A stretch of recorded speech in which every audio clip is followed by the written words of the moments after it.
Hi everybody, today we're going to be discussing the case study Cann, High Hopes for Cannabis Infused Beverages. So in 2018, co-founders Luke Anderson and Jake Bullock birthed the company Cann after Anderson spent years incubating the idea of a cannabis-infused drink. Cann is a social tonic which is made up of all-natural, low-calorie seltzer waters mixed with flavored ingredients, cannabidiol, also known as CBD, and tetrahydrocannabinol, also known as THC. Before we jump into this case study, I want to discuss a little bit about what THC and CBD are, as well as the history of marijuana legalization. So, what is THC and CBD? According to the American Cancer Society, CBD and THC are the two main ingredients found in cannabis that have psychoactive effects on the body. THC is a psychoactive chemical that affects how the brain works, producing the feeling of being high or a sense of euphoria. CBD changes how the body feels pain and responds to inflammation, while also creating a relaxing sensation within the body. Unlike THC, CBD does not have any psychoactive effects, meaning consumers don't get the high feeling THC provides. Our bodies naturally produce certain types of cannabinoids. The reason THC and CBD have an effect on the body is due to receptors found within our body that are activated by cannabinoids, whether they're produced from our body or by a plant. THC binds with CB1 receptors, which are found within our brain, nervous system, and some organs that control pain. CBD does not bind to these receptors, hence no high. Instead, CBD supports our body's own endocannabinoids and help regulate our endocannabinoid system. Cannabis was legal and used medically in the United States from 1840 to 1900, but in 1914, the Harrison Act was enacted, effectively making drug use a crime. In 1915, California became the first state to make marijuana possession illegal, and by 1937, 23 states followed suit, thanks to the Marijuana Tax Act. In 1942, marijuana was removed from the U.S. Pharmacopoeia. In 1956, cannabis was included in the Federal Narcotics Control Act, which enforced strict federal penalties for possession. In 1969, the Marijuana Tax Act was struck down in Leary v. United States, where the Supreme Court ruled that the act violated the Fifth Amendment's protection against self-incrimination. In 1970, the federal government categorized marijuana as a Schedule I substance under the Controlled Substance Act, which meant that it was considered to have no acceptable medical use and had the highest potential of misuse. Between 1973 and 1979, 11 states went on to decriminalize cannabis possession. In 2014, the Roebuck-Farr Amendment passed the U.S. House and was signed into law, which prohibits the Justice Department from spending funds to interfere with the implementation of state medical cannabis laws. In 2018, the 2018 Farm Bill legalized low THC hemp products, which are products having less than 0.3% THC, and CBD at the federal level. This Farm Bill also removed low THC cannabis from the Controlled Substance Act. In 2022, the Medical Marijuana and Cannabinoid Research Expansion Act was signed into law, which allowed cannabis to be more easily researched for medical purposes. Today, 39 of 50 states have legalized cannabis for recreational use, though federally, cannabis is still classified as a Schedule I drug. Now that we know more about what THC and CBD are, as well as a brief history of the legalization of marijuana and cannabis use, let's jump back in. Anderson and Bullock met as management consultants in 2012, and the two quickly became very close friends. The two bonded over heavy alcohol consumption and both being closeted queer people trying to understand their sexuality. Anderson had come up with the idea of a social tonic as a way to offer people a low-dose THC experience. At first, Bullock thought it was, and I quote, the dumbest idea he had ever heard. But eventually, Bullock came around to the idea as a way to combat his alcohol consumption. The two got to work prototyping in Bullock's Palo Alto garage, hand-cranking each can and testing different flavor combinations. The two turned to Google Trends and Pinterest to find flavor inspiration. The two secured funding for the company, but also found themselves in hundreds of thousands of dollars in personal credit card debt. Anderson even shared that he spent 2 days in a psych ward and then had to get on a plane after walking himself out of the psych ward for a pitch meeting and was back to the grind. Though it was a tough come-up, Cann eventually found success. In 2022, Cann closed a $27 million Series A funding round. had sold 10 million cans of product, established distribution in 6 states and 2 Canadian provinces, and had celebrity investors such as Gwyneth Paltrow, Ruby Rose, Rebel Wilson, and Rosario Dawson. Although the company had become a huge success, there were still challenges that needed to be faced, including legalization, distribution laws, limitations for advertising, and it being a new category of cannabis use. Cannabis is still federally illegal in the United States, and laws vary across states regarding the manufacturing, packaging, sale, distribution, and use of recreational cannabis. As a result, Anderson and Bullock had to establish manufacturing in each state that they entered and adjust marketing efforts to adhere to each individual state's laws. Recreational cannabis could only be sold in states where it was legal, and cannabis products could not be sold or moved across state lines. As a result, the company had to set up canning facilities in every state that they wanted to sell in, which, as you can assume, is incredibly costly. They had to pay for the rent of the facilities, they had to pay for importing ingredients to each facility, and so on and so forth. The distribution of cannabis was still limited to licensed dispensaries. This meant that consumers had to visit dispensaries to buy canned beverages. I do know about Cann, which is a THC beverage, which makes it a real substitute for alcohol without the hangover, regret, and calories. Great. Okay, yeah, we'll have that. Unfortunately, you can't get it here. Oh, that's not very helpful. See, Cann is drugs, and you can't get drugs in the supermarket. Okay. Sugar is a drug. All right, I'm not going down that rabbit hole. If you want Cann, just get it from your dispensary or get it delivered to your door. Now, I have to go because I'm tired of talking to you. I did not like him. No, not a nice guy, but we did learn something very important. Yes, we did. If you want to get Cann, you can't get it in a supermarket. Yeah. And now we know. And knowing is half the battle.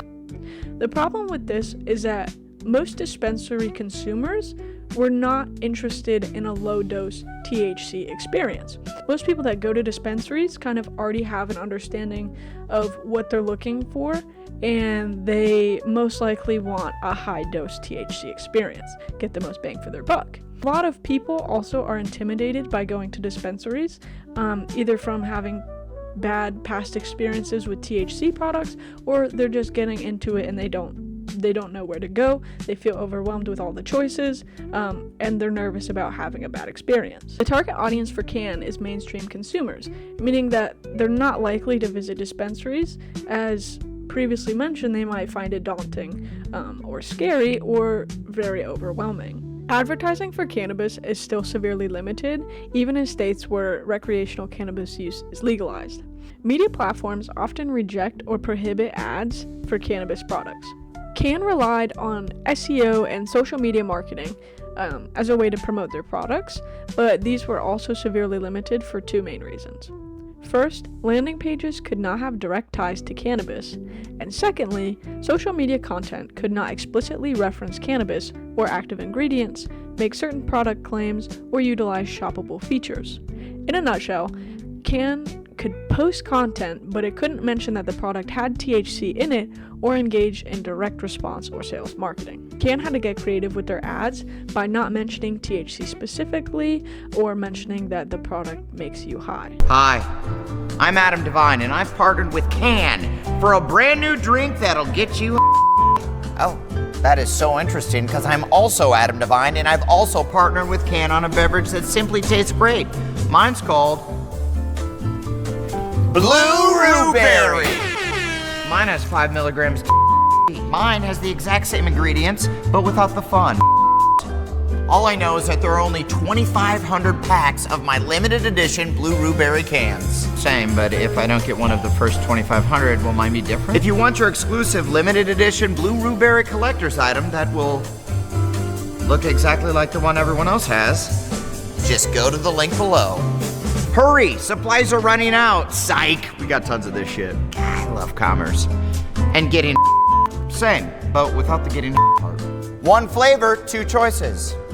I'm not waiting for you to count. 1 flavor, 2 choices. Cann also focused on influencer marketing, paid advertising on cannabis marketplaces and platforms, and by engaging in paid out-of-home advertising, though these also presented their own challenges. For one, shadow banning or banning accounts completely had influencers nervous to partner with cannabis brands. Advertising on cannabis marketplaces and platforms would also prove difficult, as most of the users were avid cannabis consumers and were not looking for a low-dose THC option, similarly to people buying and going to dispensaries for low-dose THC items. People who are using these platforms and going to dispensaries already have an idea of what they want and are most likely wanting a higher THC experience. No pun intended. Lastly, out-of-home advertising had specific restrictions, such as it couldn't be in close proximity to schools or rehab centers, you couldn't show the actual product, and it needed to have at least 80% of people who pass by it be at least 21 years old or older. So a huge struggle for Cann entering the cannabis market was that a lot of cannabis consumers were either scared of having a bad experience or engaged in heavy THC consumption already. As a result, Cann needed to educate consumers and demonstrate that the Cann was meant to be consumed by seasoned cannabis users, by new cannabis users. It could be consumed by anyone who could legally consume it. Cann products are sold in colorful, bright packaging, which is in direct contrast to high-dose THC products. The packaging for higher dose products is a lot of black and dark colors. It draws a lot of inspiration from the 70s, which was a time period where there was a lot of heavy drug usage. This bright, colorful, playful aesthetic is very consistent across Cann's social media platforms, their advertising, and even their website. Ashley Fields, a senior vice president of marketing communication at Cann, states that we're trying to break down the stigma of cannabis and really open people's mind to what a modern-day cannabis experience is like. Two common means of disrupting stigmatized markets are through moralizing, which notes the injustice of not serving a market or not selling a product to certain customers, and normalizing, which is indicating the commonness of an issue and conveying the relatability of a stigma. Moralizing is a very common strategy in the cannabis space, particularly in the domain of medical marijuana. Cannabis is sometimes framed as an essential palliative for some patients. As we mentioned earlier, THC binds to our endocannabinoid receptors, which creates this feeling of euphoria and a relaxed sensation within the body. CBD has a relaxing effect on the body, kind of reduces the feeling of pain within our body. So it's very common for cannabis to be marketed as a pain relief for people who are suffering from chronic pain, from cancer, and a bunch of other different illnesses. Cann appears to be taking a normalizing route, which is evident in their use of alcohol as a frame of reference for their products. As we previously mentioned, Anderson and Bullock created this company as an alternative to alcohol. Anderson also stated within the case study that beer is a microdose of alcohol, coffee and tea are microdoses of caffeine, so why shouldn't cannabis follow that trend? Dosing.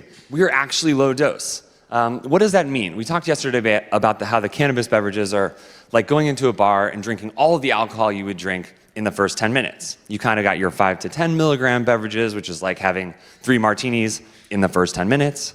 The 10 to 20 milligram beverages, which is like drinking a whole bottle of wine in the first 10 minutes. And then you've got these 100 milligram beverages, which is like Everclear, and no one wants to drink that. The right way to think about dosing is how many can you have in one session? We picked 2 because 2 allows the Canna Curious, folks that are new to cannabis, mainstream consumers, and also Canna Casuals, folks that have a casual relationship with cannabis today, to both have a sessionable beverage. Cann is also designed and marketed as a sessionable beverage, meaning that a person could drink multiple cans within one sitting, or pair it with other drinks and edibles. To quote, Anderson says, part of what is holding the cannabis industry back is the lack of knowledge. Consumers are really afraid of getting too high or have anxiety around cannabis. For having a product that is 2 milligrams of THC, it gives the consumer control and a level of comfort with the product. Bullock adds to this by stating, by bringing the dosage down, you get a euphoric, much more controllable, uplifting experience. You can't have a bad experience off of one can. You'd have to open all 6 and chug them. Cann is sold in a 6-pack. It may be 2 or 3 for the Canna Curious, and it may be 4, 5, or 6 for the Cann casual. But both can enjoy these experiences over a period of time. Cann is a really great example of purpose-driven marketing. Anderson and Bullock have always been committed to supporting the LGBTQIA+ community, since the founders, both in the queer community themselves, saw the similarities between the stigmatization and treatment of the LGBTQIA+ community and cannabis users. Fun fact, cannabis actually had a really important role for palliative care during the AIDS crisis in the 1980s. To kick off Pride Month in 2021, the company partnered with queer artists to recreate the Fantanas using LGBTQIA+ artists and used the tagline, "In 2021, the Fanta girls are drag queens and they drink weed." The goal of this campaign was to be anti-corporate rainbow washing, while also poking fun at the beverage industry, which has a tendency to over-sexualize women, especially in alcohol advertising. Large colorful billboards and posters were put up throughout Los Angeles, San Francisco, and Chicago, and the campaign was a huge success for inclusivity and brand perspective. Anderson and Bullock also went on to create Taste So Good, the Cann song, which paid homage to Pepsi's Joy to Pepsi ad featuring Britney Spears. Taste So Good, the Cann song was a colorful, sensual, and radically inclusive video that had a cast of very prominent LGBTQIA+ artists, including Vincent, Haley Kiyoko, Gus Kentworthy, Kesha, and drag performers from previous seasons of RuPaul's Drag Race. Within 1 week of this video being up, the video had over 500,000 streams, and then within a year, it had over 1.5 million streams, 1.2 million organic video views, and over 36,000 TikTok videos used the song. Taste So Good, the Cann song, was so popular that it became the anthem for Pride that year. Taste So Good, the Cann song also won 5 Clio Awards and gained the company over $44 million in earned media. Even with the limitations in advertising and marketing, Cann continued to push through. The company was incredibly active on social media and used the limited advertising outlets available to them. In 2021, Cann won 3 Clio Awards for their integrated marketing campaign with Kate Hudson that featured Cann's Cranberry Sage Social Tonic mixed with Kate Hudson's King Street Vodka. In the advertisement, Kate Hudson created this festive holiday cocktail using the vodka and also the Cann Social Tonic, which really just emphasizes the fact that this beverage can be used with other products. Cann also created an out-of-home campaign in response to advertising blocks on cannabis during the Super Bowl. 100 posters were placed throughout Los Angeles communicating the need to end the stigma around cannabis and for an equal opportunity in mainstream advertising regarding cannabis products. Not only are Cann's advertisements really impactful and they really emphasize the sessionability of these beverages, how fun they are to consume, they also are so visually stunning. Like, all the advertisements, no matter if they're supposed to be funny, if they're supposed to be sultry, they all have this aesthetic, this fun, upbeat lightheartedness to them that really emphasizes the brand's commitment to making cannabis use more normalized and more prominent within the adult community. Cann was faced with 2 questions regarding how it should move forward with growing as a company. First, they had to ask, was it more strategic to focus on serving and growing their current markets, or would it be smarter to focus on expanding into new geographies? And secondly, the brand had to ask themselves, should Cann continue to prioritize a small number of large marketing campaigns with the goal of maximizing reach and awareness, or should Cann invest in smaller but targeted campaigns intended to drive sales and conversions where Cann can already be bought? For consumers in legal states, Cann expanded their product line by adding new flavors, a taller can with a higher dosage of THC called the High Boy, and liquid packets of their very popular cans called roadies. Alongside these new additions, the new Minnesota farm-related law allowed the sale of hemp-derived THC products in grocery stores and convenience stores. You could also serve cannabis products in restaurants and bars, and producers could now ship to other states where recreational cannabis use was legal. To cater towards consumers who either are in states where cannabis use is not legal yet recreationally, or they just kind of want to try the products without the THC and CBD effects on their body, Cann created a cannabis-free beverage called Cann Unspiked. Cann also stated when discussing the market to customers in states that did not yet legalize recreational cannabis use, "We'll tell you about ourselves, and if we're not available in your state yet, tell us, and we'll let you know when we will be so you can be the first to know." By April 2023, Cann was available in 35 states and in 2 provinces in Canada, thanks to the ability to ship the products from Minnesota to other states. In most of these states, it is available for shipping as well. While cannabis is still federally illegal, more and more states are discussing opportunities for legal recreational cannabis use. With that, Cann has many opportunities to expand to more states nationwide and promote their products. Cann is continuing to fight to break the stigma on cannabis. Thank you all for watching. I am really looking forward to hearing everybody's discussions on this case study.